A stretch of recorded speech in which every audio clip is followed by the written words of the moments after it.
Veronica Guerin was returning from a court sitting in Naas when her attackers struck.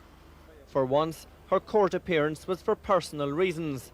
She had been charged with speeding and feared she was about to lose her driving licence. But, a lifelong football fan, her thoughts were also on tonight's Euro 96 semi-finals. Michael Hickey sat next to her in court. We talked about sport in general, and one of the things that she wanted to do this evening was watch the soccer match on television this evening. So what would you say that, you know, what was uppermost in her mind when you were chatting to her? What was she talking about?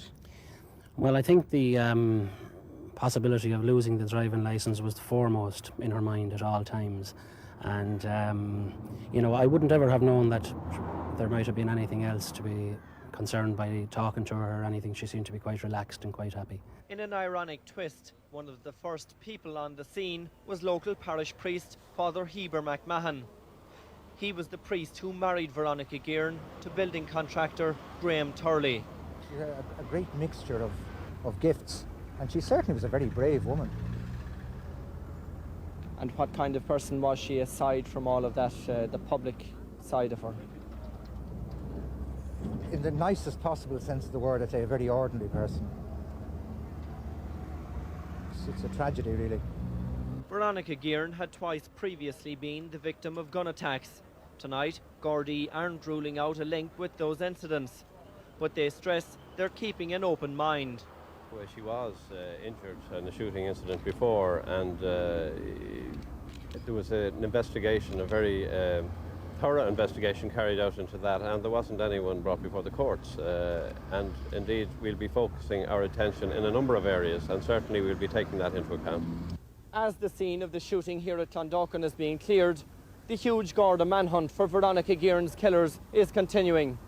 This evening, Gardaí issued a description of the two men who carried out the attack. The first is a heavy-set man, aged about 30. The second, a much smaller man. They made their getaway in a white motorcycle, wearing white crash helmets. I hope no one ever experiences what it was like, because it is the most horrific feeling of mixed emotions. It was a horrific time, and a time I wouldn't wish on anybody.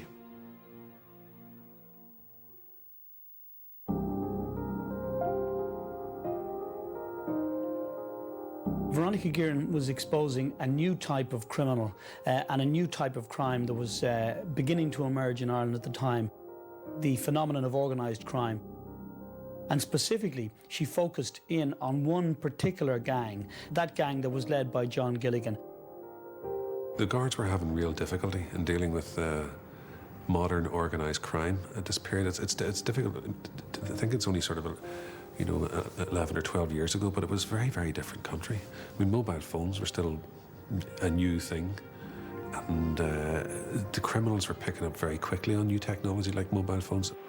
The guards had an old-fashioned radio system. It was a conservative, old-fashioned organisation, the guards. It had the wherewithal, but it didn't have the necessary skills or sharp management to sort of take on this new breed of criminal. Gilligan's gang were absolutely typical of this new type of gangster who were, fairly well armed and fairly sophisticated in their operations.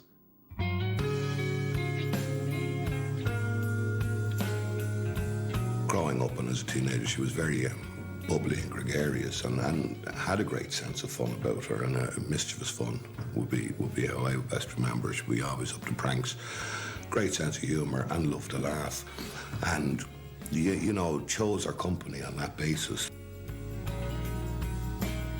Other girls would be going around in dresses and skirts. Veronica would be in the jeans and playing football with the lads.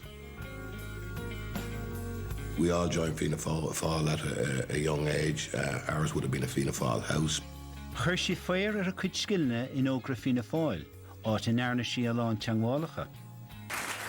My first Ógra Fianna Fáil meeting, Veronica was there, very much present, always at the centre of an argument. Is an chomá a chaisiad in chéadúr ar chearóid ó mórga? Dairní mar an char dúla chéile, bhí grúpa beagrin crochú háirte an am. In 1982, chúdar chun dáile chun takeúil in an ascíoch, Charlie. Chumar hanamar chéile agus cumar amach ag agódíocht agus sin an sort nósa bheith aning gur be le haspáint nach rá chushaintear na gná bhuiil sa fartaí sásta chursús lena lehéad. Hapig sí an deis a henne chur folatóirí agus Mick Rooney a New Ireland Forum. Veronica became well known to us all. She was very vivacious, very friendly, moving around, and she was essentially Charlie Haughey's book carrier, I suppose you could say. Harspáin si a cuid cumas cumarsáide le ling Italian nócha nuair a tréig of Lantóirí Sacr na Héireann i gcéfort na Roimhe. An agreement has been reached between the company and representatives of the group in terms of reimbursement. They will definitely fly out of here at 7 o'clock this evening.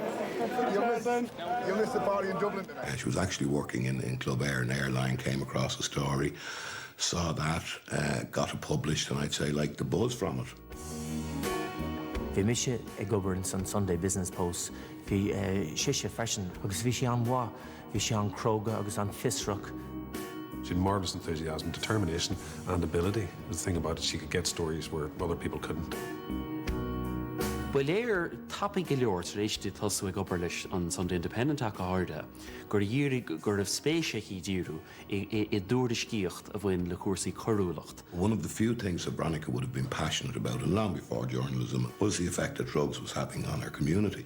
And she became passionate about that, and she saw journalism as a vehicle to expose that. She certainly was very, very brave. I think, arguably, she was attacked because of it. And I don't think, I certainly wouldn't do the things that Veronica Guerin did. But there was an old boys club, and she was definitely not part of that. Crime reporters usually are hard-bitten, hard-drinking, foul-mouthed, fairly aggressive males. She was glamorous, she was sun-tanned, and she was terrific on television. Welcome, please, the Sunday Independent crime reporter, Veronica Guerin. She arrived at about the time whenever crime journalism really took off, and she was the first sort of star in that era. And newspapers love crime. I mean, people love to read about crime. And so the expression is there, and it's true to a certain extent. If it bleeds, it leads. People do read these stories, and newspapers do increase sales by catering to that need. Either a real crime correspondent just talks to the police and looks after themselves. Ní sé sin fear corbe. De bhí sé treis rud nóa díanamh. Bhar rud nóa de fuair sé scoop treis trí teangabháil passant a dhéanamh lena criminals. Tá sa gom go nebrion gach crime correspondent eile trí na Paulini. Ach ní ire seoir é sin, cos sin cosú le press handouts de dailos na cops. Agus ní lisa good an bhfuil na cops a gin sig an earing dit. You see, dar le Veronica, kai she hain, I have to put my hand in the side, I have to feel the wound. Bhí siise ag dailál le locht camaléireachta daoine úsáid drogaí agus gunaí agus freisin na Gardaí, cé gur rá dúthláin áirithe acu san bhí orthú carnáil a ghearradh ó ann go chéile. So bhí si ag brathint fón si a bhí chláiricha áirithe acu agus bhí si géirí an stocha an gáthrá rastal agus ní dóilim gur airí leihí in san job sin. Bhí si, is dócha ag seola teachreachtaí ó thaobh go thaobh, agus ní dóilim gur iiri seoireachta é sin. Measam héin agus í ina máthir ach háirde, gur cinnte gur sí beaganín séanta nó beaganín sinanta. De chuirsí í héana mhail ar bhain leanúnach ar feadh geabhla trí bliain. I was well used to the stories that she ran and the headlines. And it was also clear that the Independent felt they had a real gold nugget really in Veronica, that she was courageous, she was willing to go places that maybe other journalists would be a bit more cautious about. She probably also had a naive feeling that her youth, her looks, or the fact that she was a young, vivacious woman, probably was a certain element of protection around her. Ach bhí an nóisiún sin caite drapaisí nuair a scaoileamh orchar tríd faoine ógatí. Nuair a bhí na bagartí cartha orthaí ag na daoine seo, chuir sé fearna orthaí agus gur sprág sé le golará le déanna cinnte gur stop ar na daoine sin. Tháinig an dara rá mí anar nó go cuaig, bhí sé a bhfad níos trúmcúisí. A man dressed in motorcycle clothing came to the door of Miss Guerin's home in Clochran, North County Dublin. The man pointed a gun at Miss Guerin's head. I can hear I can really still hear the sound of the shot coupled with my roars. I would have been aware of the dangers that she was facing because it was quite obvious if people attack her houses and then attack her that she was in very dangerous work. I would have made these views known to her. Indeed, I would have been fearful for my own family. You know, we were Guerins also. I mi man for neidig nocha cúig, chuirsi le John Gilligan gur únsig sé í, agus cúisi bheith. Cuireadh an cás a rá faoi ró, agus bhí sé le dul os cór cuairte a ríis an 9 láda úil neidig nocha sé. An 6 lá fihid mehab, bhí sé os cór cuairte in nás na rí de bhar a bheith tomáint ro hapig, a chaspáin an brethebh trócaide chur fináil 150 púntaí. Bhí sí riméideach ag fila bhaile. Veronica Guerin was returning from a court sitting in Naas when her attackers struck. For Midleach, Anne Harris, the Sunday Independent, Veronica's been shot, Veronica's dead. We were on holiday with the kids, and right at the end of the news, the 1 o'clock news, Sean O'Rourke said a woman has been shot dead in a car in West Dublin. Gardaí say that a woman has been shot dead. The sources say the woman was shot after her car was intercepted by 2... And I just turned the radio off. Déting atmosfér na hidran agus mé tacht aráis chun na tíre a chur a gompraid leis na atmosfér chéine a bhíann nuair a tháinig mis aráis chun na tíre in díag na hachstraí a tharla an 1 láideag de bhí bhean fómhar 2001. I was in New York waiting to attend a meeting of the UN to discuss the scourge of international drug trafficking. I was quite frankly devastated. My first thought was Veronica, a young woman, mother of a young child, wife, was dead. At 1 o'clock exactly, work stopped at factories, shops, some areas of public transport, offices and on the streets. I don't think that the government of the time realised what an effect this was going to have on the community, and I don't think they knew what to do. I think they were stuck, and as I recollect, initially the idea was to bring out another crime-fighting package or something like that, which was really a PR exercise. And then I remember sort of the days coming up to the funeral, that more and more bunches of flowers started being put in the railings outside Leinster House, and we had never seen anything like that before. And I think when those bouquets started clanging, it was a bit like the Diana effect. All those flowers there in front of Leinster House, and as they started to get higher and higher, I think the government began to realise that they had to do something. Nobody is untouchable, and the government is absolutely determined that whoever ordered this murder will, sooner or later, and I hope sooner, face charges in our courts. Investigative journalist Veronica Guerin is cut down in a professional hit. Throughout the day about the assassination of Veronica Guerin. Say to the Minister for Justice, Nora. I would say get back into this country and do something this minute about what's happening here. Charity begins at home.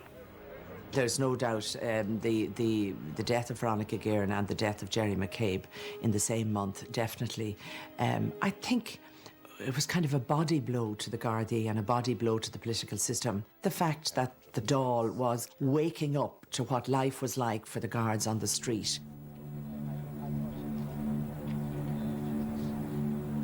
Her funeral was in effect a state funeral, and I suppose she caught the public imagination. She was a young mother, and then also the crime situation was really beginning to concern people, and I think all that came together in an outpouring of grief, emotion and concern. Fós Fishani Akert Lachul Eshgrov Shimarov camera. And not a wool mess with a kind of regardless, jokes to go to rise, but another small who you Weimar and not walk my Revi, Cocunchin. I mean, the Ganav she her Shachar Chora, the Rudikint, she guided to Jimmy or even crack this Marshinda. I spun Kader Reeve, Groshi Cune Kofadishin. I don't believe any of us would have been aware of what was going on, and to the extent that it had become an issue, let's call it that, because I mean at that time we were looking after young children. You're looking after each other as siblings, you're looking after your mother, and you're doing things that have to be done. Veronica's death is one of those events when a nation stops, when time stands still. Veronica's daily round of activity was a matter of life and death. Shocking, but true.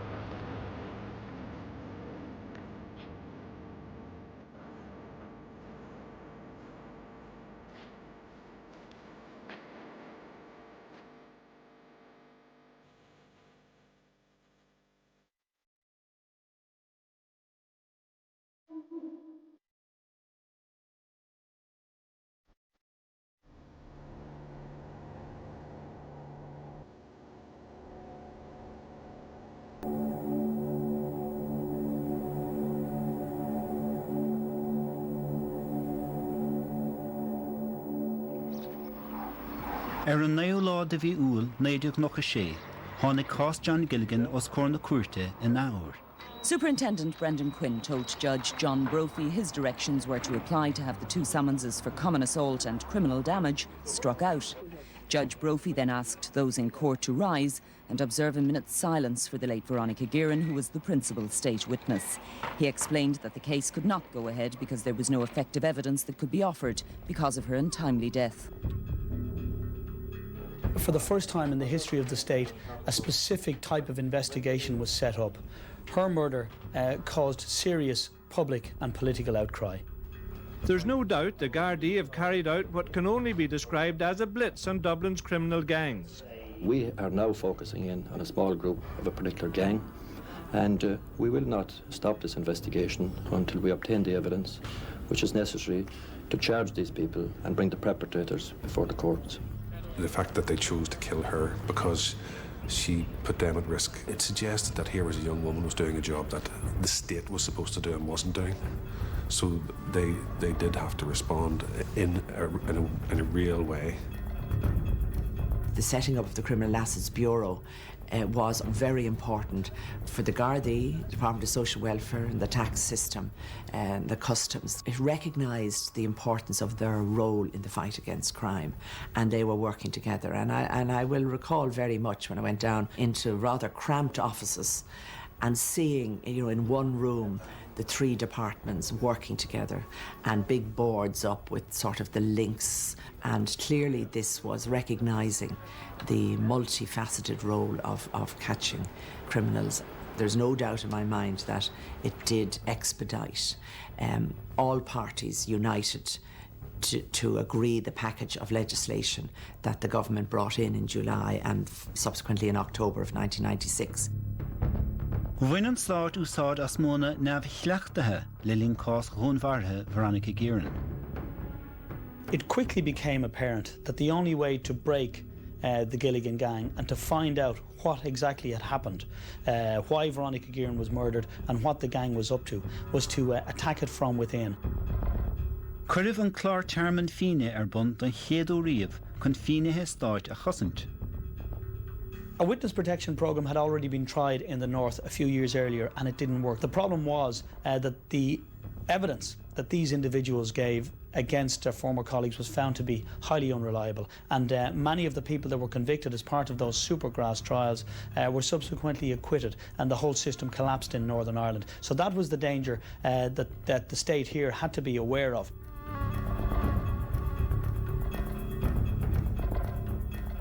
When Charles Bowden and Russell Warren and John Dunn went into the witness protection programme, they weren't given any guarantees in relation to what their lives would be like in future. They weren't coached in relation to how they would give their evidence or what they were going to say. They were given immunity from prosecution for certain offences, specifically in relation to the murder of Veronica Guerin.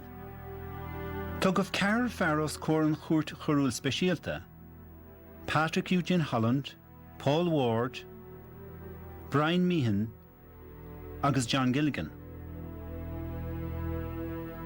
Cinntíoch Patrick Eugene Holland do bhór cinnta drogaí agus gearrah téama presúntaachta 20 bliain a leidíomh go 2 bliain tar éis Afcorc. Tá sé brisún hasna fi láthir chúisna eile. Cinntíoch Paul Ward in únmharú Veronica Guerin le chur fine seo olbhreathadóir. Iníag Afcorc chuireadh cinntiú neamhní, ach chuireadh pionreid a 2 bliain do bhór círébe hiteamach I brisún bhain seo. Tá sé saoire inis.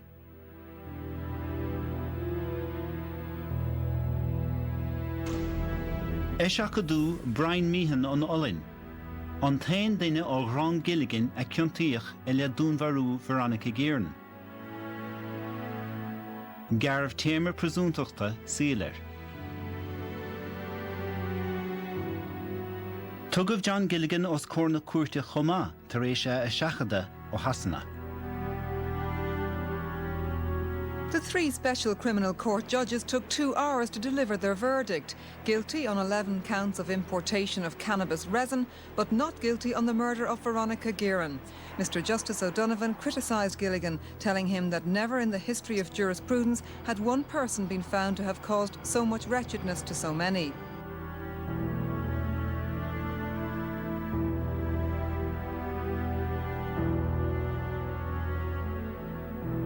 Is cinnte level an íormhais dénach réalt astí ach go háirithe tuisc an slí léirigh na cólachtaí scanáin ina le. Dénach rá scanán fuaí an ceann bacháúla an ceann le Kate Blanchard. I think that Veronica was such a complex, passionate, extraordinary human being, first and foremost, a journalist second. But in the end, I am speculating, like the rest of Ireland, as to what motivated Veronica. I thought the film was superb. I thought it was about 80% accurate. What's the score? Nothing. Canton is a vacuum cleaner today, man. It's unreal. He's what you call a striker. Number 7, watch him. A striker? What did you say his name was? Eric Cantona. Born 26th of May 1966, led Man United to 6 cups, winning Premier League Football of the Year in '89. Is that him? We think. I think it is, yeah. Fair play to you. Ní dóilm gur sais léach de hir seoirí I in san slí Beiidir a rá léirithe in san scanán cáiliú agus leabhar agsúla tá fáiltithe ban cneasta ban sinneanta nó mar deartháin naíomh a bhí a gceist. The terrible unfortunate thing about Veronica's case as well was that we saw the law applied more vigorously than we saw justice being applied. There is no doubt that the evidence was there, in my view, to secure more convictions than were secured. Her legacy very much would be the legislation which was passed at the Dáil at that time, the setting up of the Criminal Assets Bureau and so forth. Is scéal cearchalach is tócha scéal na gorúlathe, scéal na rugaí, I túdatá pléile drogaí sa chairl blá clí agus a gar gaile típ na tíre. It's an indictment on our society, the fact that we have so many juvenile criminals, the fact that so many children today can't read or write. I mean, that's an indictment of our education system, and nobody seems to care. And then we all wonder, 2 weeks later or 2 years later, how come we have so many young, violent, dangerous gunmen? We didn't learn the lessons of the murder of Veronica Guerin. We as a state were focused on tracking down the killers of Veronica Guerin. There was a younger, a more violent, a more dangerous, more unstable breed of criminal growing up, who is now a very violent and dangerous adult criminal today, who doesn't know the name of Veronica Guerin and couldn't care less.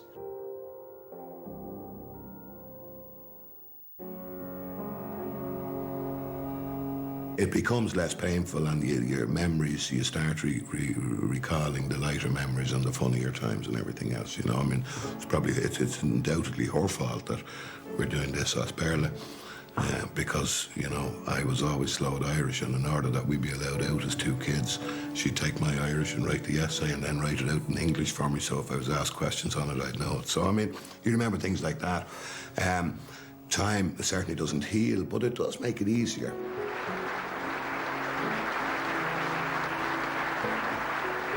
I I'm very honoured to accept this wonderful award on behalf of my wonderful mum, Veronica. I would also like to thank Granada and the BBC judges for awarding her with this wonderful award. This award I'll cherish forever. Thank you very much indeed.